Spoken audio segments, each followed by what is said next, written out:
Hey, how's it going, guys? So we are at Portland Regionals. We just finished top 8. I have with me Joe Ruettiger. And what place did you get? I got 5th. 5th? Yeah. Nice. And what were you playing this weekend? I was playing a Zoroark control deck. Cool. And how did you feel with that deck going into day 2? Very confident. I came into the first seat 801. Nice. Not losing a single series, so I felt pretty good about myself. There's not many bad matchups for the deck. Cool. And then what did you lose to? I lost to Groudon in top 8. Unfortunately, with the worst matchups I could have hit. But it's okay. It happens, right? Yeah. Cool. All right. So we're gonna get into the deck and see the exact 60 you were running. All right. Going through the. Okay. So we're gonna go through the Pokemon first. So I have a 4/4 Zoroark line. Pretty standard in a Zoroark deck. You don't really see anything else much other than it. You spawn Zoroarks because your whole goal of your deck is to draw your whole deck, and then use the resources that you want from drawing all your cards. Yeah, you just want to get down to 0 cards in your deck, and then you'll have another Pokemon that'll help you out. We'll get into that later. Cool. Okay. Then we have the main attacker of the deck, Seismitoad. It's used in almost every matchup, besides I think Drampa. It's just your main attacker to shut off their items while you're getting rid of their energies. It's just a very solid attacker. It rarely dies because of things like Fighting Fury Belt or Parallel City modifying their damage. Right. So. Then we have 3 Tapu Leles.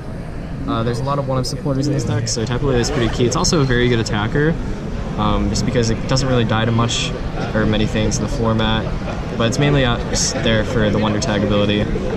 Yeah. Cool. Then we have a Sudowoodo to make it a little more awkward for Zoroarks to take the one-hit knockout on us. If we're Quaking Punching them and they don't have a tool on their guard, the only way they could get a tool on their guard is by using Clef Key. So Sudowoodo just really helps with that, and they can only do it once a turn. So. Right. Nice. And we have Archon. And what Archon does, its prehistoric call ability, whenever it is in your discard, you can put it on top of your deck.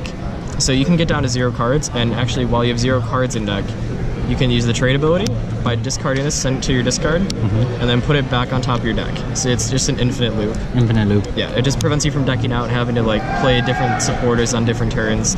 So it's just a really cool tech card that actually is insanely broken. That's actually really, really smart. And I know you guys, most of your team played the same deck. Yes. Whose idea was that? This, I believe, was Danny Altavila's idea. Nice. I wanted to know whose brainchild this is, because I saw this is Danny's idea. Nice. So good. Yeah, all right. very good. Cool. All right, and then we have a resource management Ringu, which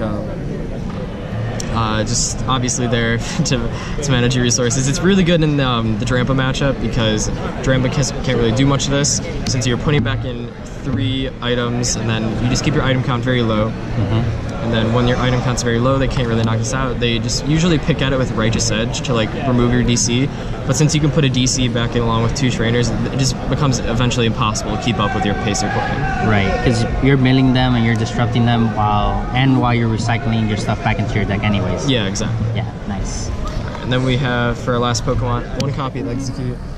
Just to make Ultra Balls and Plumeries a lot easier by only discarding 1 card, and it's just also for free trades. Not really much else to explain with that. Cool. Alright, then we're moving on to the trainer supporters and stadiums.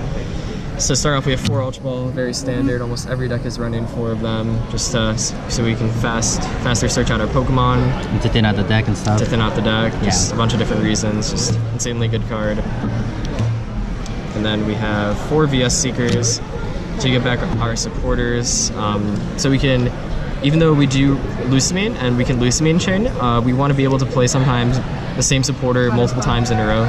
So that's why we run 4 copies of it. Nice. Then we have 3 copies of Enhanced Hammer. And this card is just obviously to discard their special energies, and it gives you the option to potentially discard 2 energies in 1 turn by going Enhanced Plumeria, which can really just rid most Pokemon of everything they have, like a Buzzwolf has a strong and 2 fighting, so you can just get rid of their like attacking threat in 1 turn. It's just very strong. Cool. Then we have 2 copies of Battle Compressor. Battle Compressor is for multiple reasons. It combos very well with VS Seeker. It combos really well with Execute and Archon, just getting those in the discard immediately. And those are really the 2 of its main uses. It also just thins out your deck late game, so the point where you can get down to 0 cards in deck and start infinite looping with Archon. Right, nice. We also have 2 copies of Field Blower. This is mainly to get rid of Garbotoxin. It also is pretty good at getting rid of stadiums, and just another way to get rid of stadiums. It gets rid of your own tools, which can be relevant sometimes. And yeah, that's 2 Field Blower. Cool. We also have 2 copies of Fighting Fury Belt. And the reason the math here that's relevant is you can put your toad up to 220 HP. Which is harder to 2-shot? Yeah, and the main reason is because if you go Quaking Punch, and even if they have a choice band on their Zoroark, they're only going to hit you for 210. So they actually cannot one-shot a toad when you Quaking Punch, which is the main reason for this. And it's also very good in the Drampa matchup. You can put this onto your Rangaroo, and it's basically never dying. Cool. Then we have 1 copy of Counter Catcher. This is just to get rid of an energy and bring something up in the same turn. It's a very multi-use card. Yeah.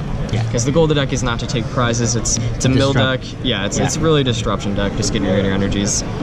Then we have a copy Rescue Stretcher, just to get back Pokemon, and also it can be convenient shuffling in 3 one time if like you prize and your Archon to prevent you from decking out. Then we have 1 Floatstone. Normally Zoroark decks run 2 copies of Floatstone. 2 copies of Floatstone is something that would have been nice this weekend, but definitely not necessary. The one's fine. It's really just like, the only reason you would want more is to like get into the Toad earlier in the game, but you also do run 3 copies of Lele, so you can just Guzma something, just like smack it with Toad to get the item lock going. Right. So that's why I only run 1. Then we also have 1 copy of Dazi Machine as our haste spec. This is because Computer Search doesn't really do much in Expanded unless you're playing a deck that's trying to get stuff out really fast. But our deck's more of a control deck, so you just want Dazi Machine to choose what you want to get. Exactly. So pick and choose like what tool you need or what puzzle piece you want to progress the game state. Exactly. Nice. All right, then we're gonna get into our supporters. We have 2 copies of Lusamine. Pretty self-explanatory. You run the 2 because you're trying to get back a Lusamine and a random 1-up supporter every time you play Lusamine, so you can just infinitely chain them. Yep.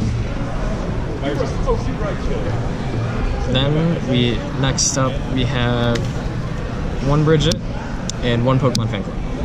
And the reason you run the 2 of these is because sometimes, like if you have a Floatstone in your hand in DC, and you Lele Wonder Tag, you can grab a Zorua and a Toad. Now with Bridget, you can only grab a Toad if you were trying to grab it, so that's why you run this. Pokemon Fan Club was actually pretty good this weekend, so I was also able to grab like Zorua Lele, so I could Wonder Tag for supporter the next turn. Yeah. Nice. Then we have 2 copies of Mario. There's discard energy. Yeah. It lets you put supporters from your hand into your discard pile, which lets you start doing the loop and picking and choosing what you need to progress your game state. Yep. And then next up we have N, just 1 N to disrupt their hand size usually.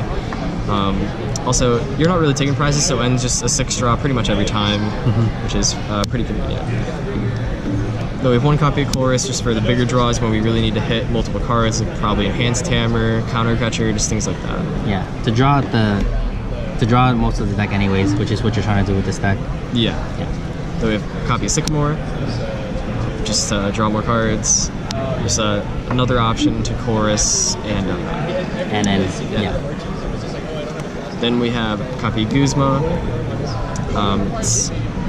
You're not really, like, you're trying to trap stuff in the active, and also it's a pivot card, which is, it's just a multi-use card, because you're always trying to trap something in the active, so you can just mill them out, and just really prevent them from having the game.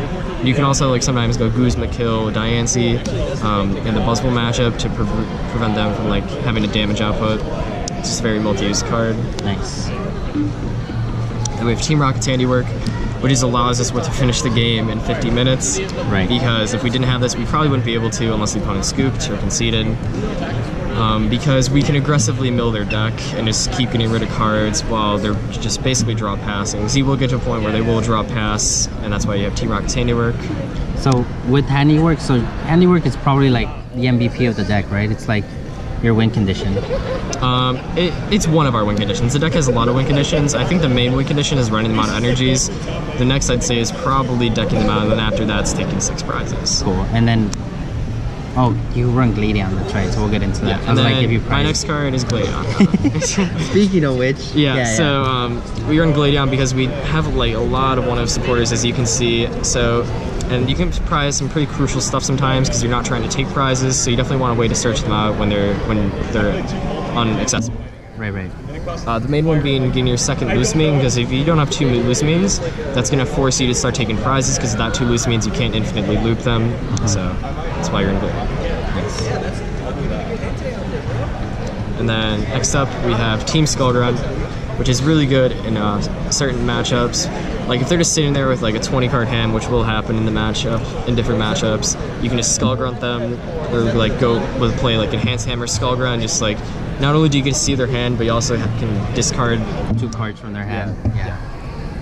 And it's just a pretty good card when they're trying to build up a hand size, because some people don't know you play Skullgrunt, they will trade pass or draw pass, and you can just catch them with Skullgrunt. Nice. And then we play it 1 copy base roller. This is our only healing card in the deck. That is something I probably would have liked over the weekend, a second healing card, because only having Ace Rolla, just one of them, is usually pretty difficult, because you want to be healing your Toad usually every turn. Right. Or so, picking it up and then bringing something else up. I'm not really too sure what I would cut, but yeah, when I start. And then our last supporter stadium, or actually, no, our last supporter trainer is Karen. Karen is just for Night March or Vespa Queen. It makes the matchups complete auto wins because you have Lucamine. You can Karen infinitely amount of times, and they'll eventually run out of cards to play. Yeah. And then we're moving on to our stadiums. We have 1 copy of Parallel City. So many uses in this card. You can ditch to your Pokemon, which is usually the use for it, or you can reduce your damage by 20, or just get them by 3.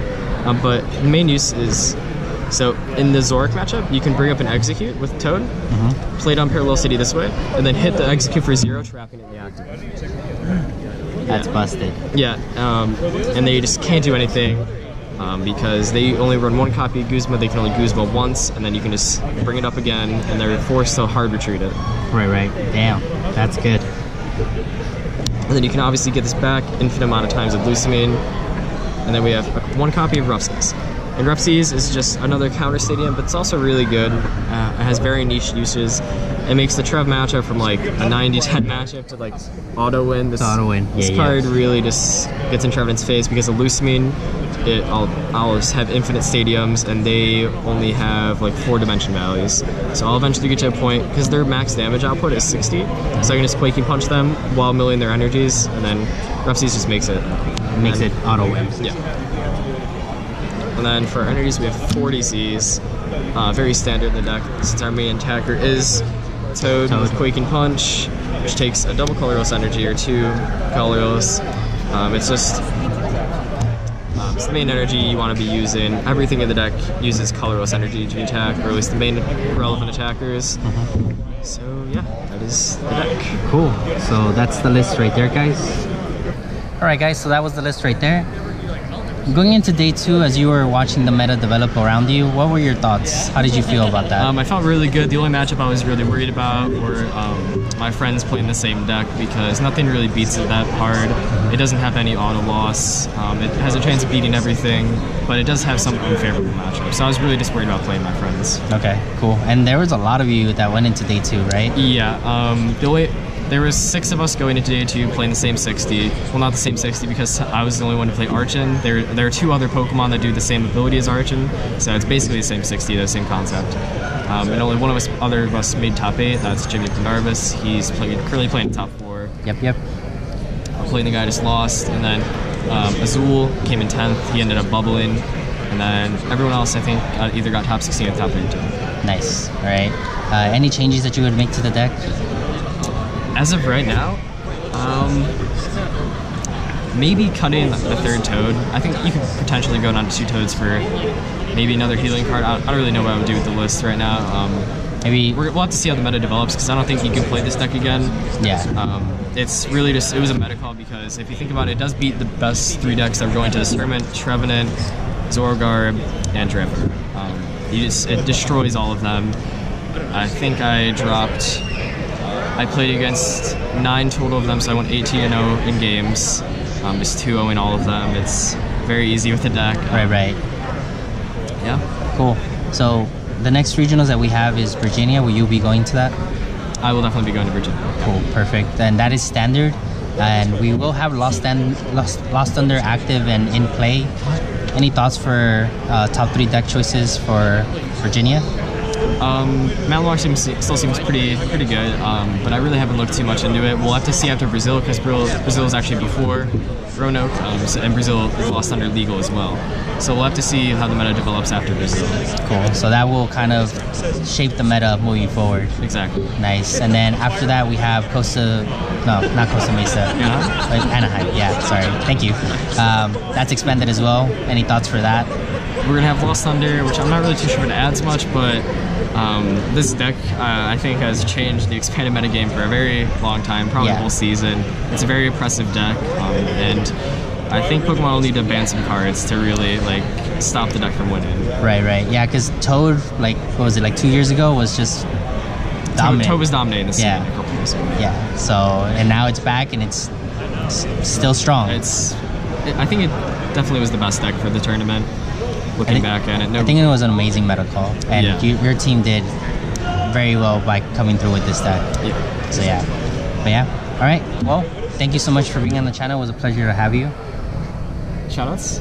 Shoutouts, if you have shoutouts, yes. Yeah, you can follow me on Twitter, Joe Ruettiger. Follow me on Twitch, Joe Ruettiger. I stream there sometimes, just PDCGO. And you can also hit me up for coaching either on Facebook, just through my personal Facebook, or you can purchase me on thedarkpatch.com, or also someone's PC coaching.